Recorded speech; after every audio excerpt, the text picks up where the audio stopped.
পরিবর্তন, যেই পরিবর্তনটা হবেই, যেই পরিবর্তন নিয়ে মোটামুটি আলাপ আলোচনা এগিয়েছে, এবং এই পরিবর্তনের সাথে এই মুহূর্তে যে দুটা নাম সবচেয়ে বেশি আলোচিত তাদের একজন স্বীকারও করেছেন বাংলাদেশের সাথে বাংলাদেশ দলের পেস বোলিং কোচের দায়িত্ব নেবার ইস্যুতে তার সাথে ডিসকাশন রয়েছে, হচ্ছে। ওমর গুল নাকি Allen Donald Bangladesh pace bowling ইউনিটের নতুন দায়িত্বে কে আসবেন? নতুন দায়িত্বে কেউ আসবেন নাকি পুরাতন দায়িত্ব পালন করা কেউ আবার নতুন করে সেই দায়িত্ব নেবেন?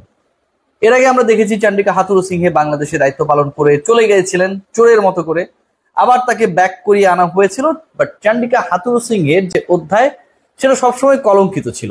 একবার তিনি বাংলাদেশ ক্রিকেট বোর্ডকে ধোঁকা দিয়ে চলে গেছেন, আরেকবার তাকে মোটামুটি শাস্তি দিয়ে পাঠানো হয়েছে।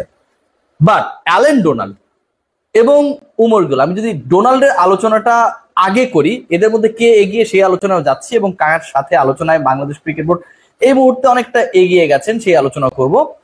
অ্যালেন ডোনাল্ডের ব্যাপারটা কিন্তু অন্যরকম। He became a father figure.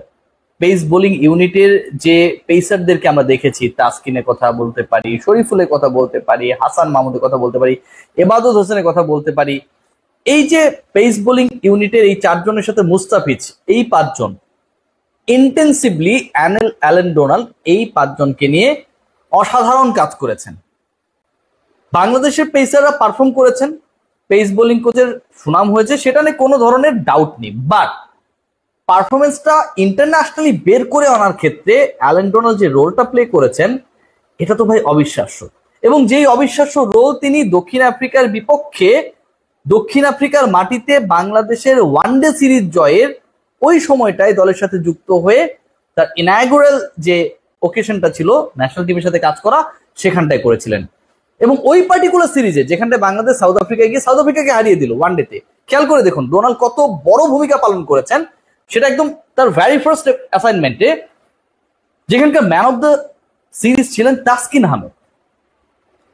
Bangladesh south আফ্রিকায় গিয়ে অ্যালেন ডোনাল্ডের দেশে গিয়ে সেই দেশকে হারিয়েছে, বাংলাদেশ ওয়ানডেতে সিরিজ জিতেছে। একজন পেস বোলিং কোচ সেই পার্টিকুলার সিরিজে জয়েন করেছে দলের সাথে, এবং একজন পেসার সিরিজে সেরা হয়েছেন। That was the beginning of the magic of Allen Donald. এরপরে সময় যত গেছে বাংলাদেশের পেস বোলিং অ্যাটাকের উপর নির্ভরতা পুরো টিম ম্যানেজমেন্টের বেড়েছে। দেখুন, মিডল অর্ডারে বাংলাদেশের অনেক আলোচনা হয়, ওপেনিং নিয়ে আলোচনা তো তামিম ইকবাল যখন থেকেই নেই তখন থেকেই হয়, এখনো ডিসস্যাটিসফ্যাকশন কাজ করে। বাট কখনো কি গত 2-3 বছরে বাংলাদেশের পেস ডিপার্টমেন্ট নিয়ে নাই হায় হায় কে খেলবে, অমুক ইনজুরিতে পড়েছে, এরকম কোনো সংকট আমরা দেখেছি? ডেফিনেটলি আমরা দেখি নাই। এই যে সংকট দেখি নাই, এবং সংকটে পড়লে আরেকজন এসে সেই সংকট উত্তরণে যে একটা বড় ভূমিকা পালন করবে, তখন মুস্তাফিজ নেই, সেই জায়গাটা তাসকিন নিয়ে নিচ্ছে, তাসকিন নেই, সেই ভূমিকায় শরীফুল চলে যাচ্ছে।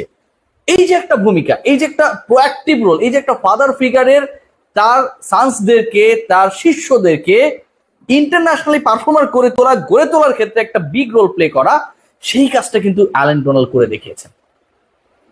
অ্যালেন ডোনাল্ড আবারও কি বাংলাদেশ পেস ইউনিটের দায়িত্বে আসছেন? এর আগে তিনি একটা বিরক্ত হয়ে বিটর এক্সপেরিয়েন্স নিয়ে গেছেন, চন্ডিকা হাথুরুসিংহে তাকে অসহযোগিতামূলক আচরণ করেছে, বাজে আচরণ করেছে।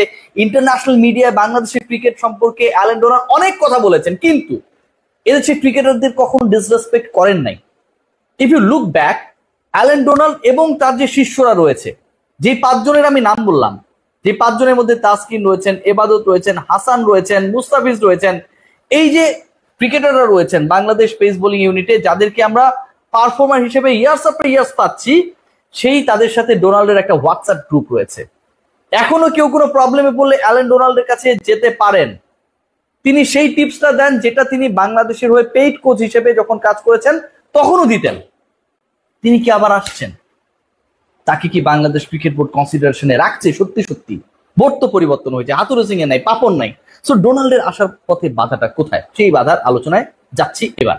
ওমর গুল আরেকটা নাম, পাকিস্তানি পেসার, সাবেক পেসার, যার আবার এক্সপেরিয়েন্স ডোনাল্ডের মতো এত বয়সী না, বাট ইন্টারন্যাশনাল ক্রিকেটে ওমর গুল অলওয়েজ তার সময় একজন ভীতি জাগানিয়া বোলার ছিলেন, স্ট্রাইক বোলার ছিলেন, ডমিনেটিং ক্যারেক্টার ছিলেন, no doubt about that. Omar Gul এমন একজন ক্রিকেটার রাইট নাও যিনি আধুনিক ক্রিকেটের সাথে খুব বেশি ইনভলভড। পিএসএল এর সাথে জড়িত, তিনি আফগানিস্তান দলের সাথে তিনি জড়িত ছিলেন। আফগানিস্তান দলের সাফল্য তো আমরা দেখছি, ওয়ানডেতে দেখছি, টি-20তে দেখছি। উমর গুল পাকিস্তান ন্যাশনাল টিমের সাথে কাজ করেছেন এবং রাইট নাও তিনি মুখিয়ে আছেন এমন একটা অ্যাসাইনমেন্টের যেখানটায় তিনি সাকসেসফুল হবেন কোন একটা মিডিওকার দলকে নিয়ে। বাংলাদেশ ক্রিকেট বোর্ডের পক্ষ থেকে গুলের সাথে ডিসকাশন ইজ অন এবং গুল সেটা বিভিন্নভাবে স্বীকারও করেছেন।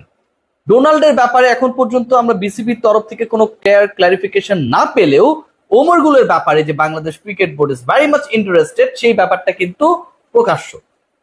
এই দুজনের মধ্যে বাংলাদেশ ক্রিকেট বোর্ডের আগ্রহের জায়গাটা হচ্ছে উমর গুল। কেন? দুটা কারণে।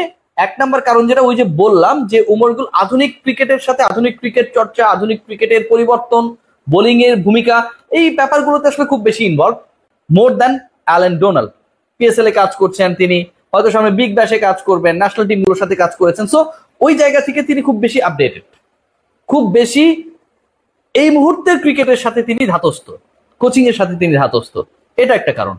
আরেকটা হচ্ছে পাকিস্তান থেকে বাংলাদেশের সম্পর্ক যখন বিসিসি এর সাথে খারাপ হয়ে যায় তখন আমাদের সম্পর্কটা পিসিবির সাথে ভালো হয়। আবার যদি কখনো দেখেন পিসিবির সাথে সম্পর্ক খারাপ তখন দেখবেন বিসিসি এর সাথে আমাদের সম্পর্ক খুব ভালো হয়ে গেছে। এই যে বাংলাদেশের জিওপলিটিক্যাল ইস্যুটা ক্রিকেট বোর্ড কেন্দ্রিক রিলেশনশিপে একটা বড় ভূমিকা পালন করে, উমর গুল সেই সম্পর্কেরও একটা বাই প্রোডাক্ট হিসেবে বাংলাদেশের পেস বোলিং কোচ হতে পারে। এটা ওয়ান অফ দ্য রিজনস হতেই পারে, যে আলোচনাও রয়েছে। ওভারঅল আপনারা যদি আমাকে জিজ্ঞেস করেন যে আমি আসলে কাকে চাই বাংলাদেশ পেস বোলিং ডিপার্টমেন্টের দায়িত্বে, আমি বলতে চাই যে আমার চয়েস ব্যক্তি রিয়াসাত আজিম। আমি চাই পেস বোলিং ডিপার্টমেন্টের দায়িত্বটা আবারও অ্যালেন ডোনাল্ডের হাতে দেয়া হোক। কেন? এখন আপনারা বলতে পারেন ডোনাল্ড কাজ করে গেছেন, এখন নতুন কিছু শেখা দরকার। টি-20 ফরম্যাটে কিভাবে আফগান বোলাররা সাকসেসফুল হয়েছে, পিএসএল এ কিভাবে দলগুলো আসলে ডমিনেট করছে, উমর গুল সেগুলোর সাথে কাজ করছেন। সো বাংলাদেশে তো এরকম একজন দরকার। শুনেন, একজন কোচ অনেক দামি হতে পারে, অনেক ইনভলভ হতে পারে বিভিন্ন ফ্র্যাঞ্চাইজির সাথে, অনেক এক্সপেরিয়েন্স হতে পারে, but end of the day তিনি যদি তার শিষ্যদের সাথে, তার আন্ডারে যারা কোচিং করবেন এবং যাদের নিয়ে তিনি কাজ করবেন কমফোর্টেবল না হন, রিসিভিং ক্যাপাসিটি যদি পার্টিকুলার একজন কোচের কাছ থেকে তার শিষ্যদের প্রপার না হয়, ইন্টারপার্সোনাল রিলেশনশিপ বা রেপো বিল্ড আপের জায়গাটায় যদি একটা গ্যাপ থেকে যায়, big names can't do anything, কিচ্ছু করতে পারে না। জেসন গিলেস্পি বিশাল নেম, অনেক বড় নেম, পাকিস্তান দলের দায়িত্ব ছাড়ার পর বলেছেন আমার পাকিস্তানে কোচিং করানোর একদম শখ মিটে গেছে, সিরিয়াসলি বলেছেন। So big names doesn't give you the guarantee for having success. আমি মনে করি যিনি বাংলাদেশের পেস বোলিং ডিপার্টমেন্টকে বদলে দেবার ক্ষেত্রে একটা বড় রোল প্লে করেছেন সেই ডোনাল্ডই হতে পারেন বাংলাদেশের নেক্সট পেস বোলিং ডিপার্টমেন্টের গুরু। বাট বিসিবি খুব বেশি ডোনাল্ডকে চাচ্ছে বলে মনে হচ্ছে না। সবাই ভালো থাকবেন, টেক গ্রেট কেয়ার।